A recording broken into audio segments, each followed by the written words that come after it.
नमस्कार दोस्तों, आपका स्वागत है अपनी YouTube चैनल PFP में। आज 5 जनवरी 2022 को मार्केट का सेंटिमेंट पॉजिटिव नज़र आता है। सेंसेक्स ने 60,000 को रिक्लेम कर दिया है। निफ्टी 50 भी 17,900 के ऊपर निकल चुका है, क्लोज हो चुका है। 0.67% की तेज़ी आई है, लेकिन निफ्टी बैंक सबसे ज़्यादा आगे चल रहा है। 2.32% की तेज़ी दिखाई पड़ती है और इसका रीज़न भी है।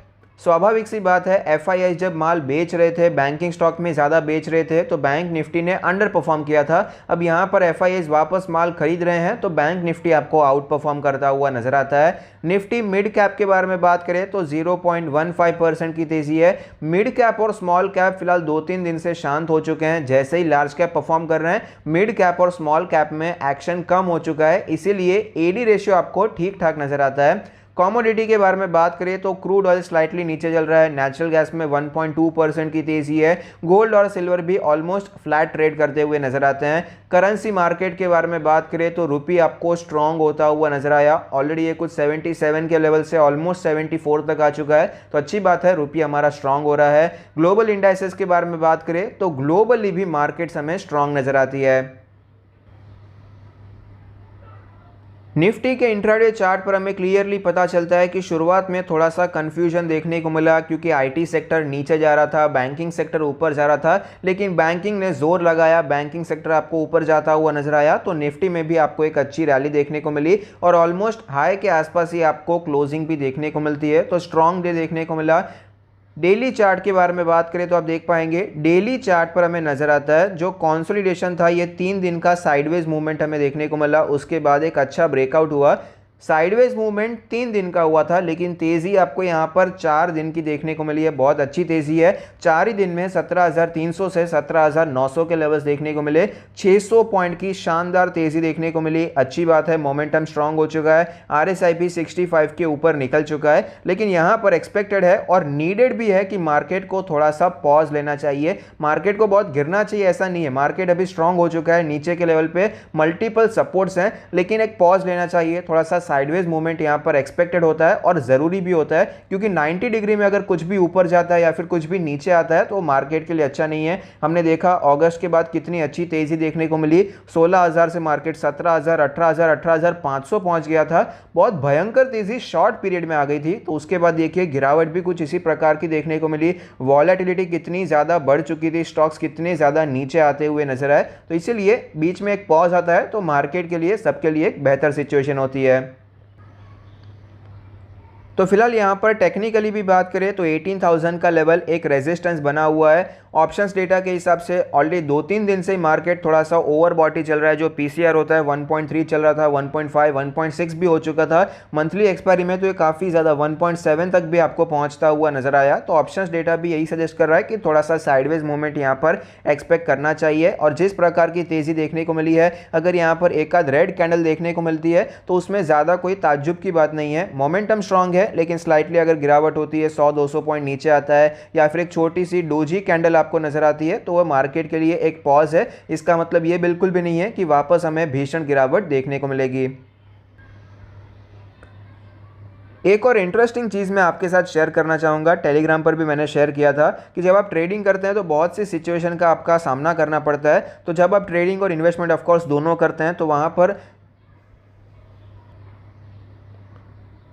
अलग अलग सिचुएशन आपके सामने आती है, जिससे आपको बहुत कुछ सीखने को भी मिलता है। अब यहाँ पर निफ्टी 50 अंडर परफॉर्म कर रहा था, बैंक निफ्टी अंडर परफॉर्म कर रहा था, एक आईटी सेक्टर था जो कि अच्छा परफॉर्म कर रहा था। बाकी के जितने भी सेक्टर है लार्ज कैप में सब कुछ नीचे ही आ रहा था, हर जगह पर त्राही त्राही मची हुई थी। ऐसे समय पर मिड कैप और स्मॉल कैप में इंडिविजुअली कुछ ऐसे शेयर्स थे जो कि ऊपर जा रहे थे, अच्छा परफॉर्मेंस दिखा रहे थे। वहां पर भी गिरावट तो थी, लेकिन मिड कैप में और स्मॉल कैप में नंबर ऑफ शेयर्स बहुत ज्यादा होते हैं, जबकि लार्ज कैप में गिन चुनकर हमारे 100-150 शेयर्स लाएंगे, लेकिन मिड कैप स्मॉल कैप में बहुत सारे शेयर्स हैं। तो कुछ ऐसे पर्टिकुलर शेयर्स हैं जो कि ऊपर जा रहे थे, तो वहां पर हम स्विंग ट्रेडिंग कर रहे थे।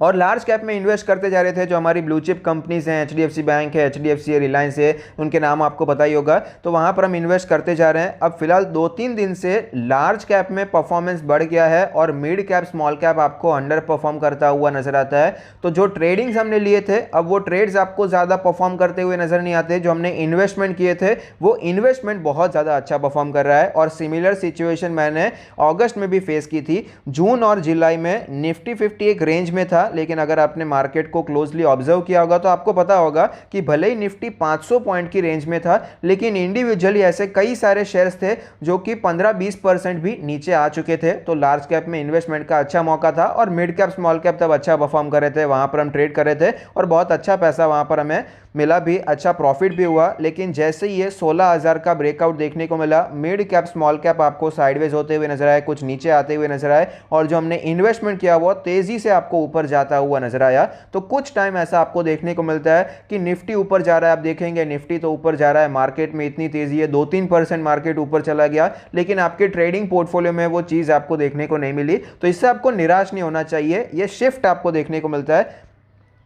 आप हमेशा ये प्रेडिक्ट नहीं कर सकते कि कब ब्रेकआउट होगा, अभी ब्रेकआउट होगा, अभी ब्रेकडाउन होगा। जब ब्रेकआउट हो जाता है उसके बाद आपको वहां पर उसे फॉलो करना होता है। तो जब यहां पर जुलाई में, जून में ये सब साइडवेज मार्केट चल रहा था तो मिड कैप स्मॉल कैप से अच्छा पैसा कमाया। जब ये ब्रेकआउट हो गया तब वो mid cap small cap under perform कर रहे हैं, लार्ज कैप परफॉर्म कर रहे हैं। थोड़ा टाइम लगेगा, आपके मिड कैप और स्मॉल कैप में से आप एग्जिट लेंगे, आपको लार्ज कैप में एक अच्छी अपॉर्चुनिटी मिलेगी। तब तक ये निफ्टी 50 थोड़ा और ऊपर निकल जाएगा, 500-600 पॉइंट की रैली दे देगा। तो उससे निराश नहीं होना है, ये शिफ्ट आपको करना पड़ता है। एक सेक्टरल रोटेशन कहते हैं, सेगमेंट रोटेशन इसे कहते हैं, इसमें आपको टाइम देना पड़ता है, ये सब सीखना पड़ता है, इसमें घबराना नहीं चाहिए। कई लोग मुझे यहाँ पर कह रहे हैं कि हमने ये ट्रेड लिया था, इसमें कुछ नहीं हो रहा है, मार्केट इतना ऊपर जा रहा है, हमारा पोर्टफोलियो भी ऊपर नहीं जा रहा है।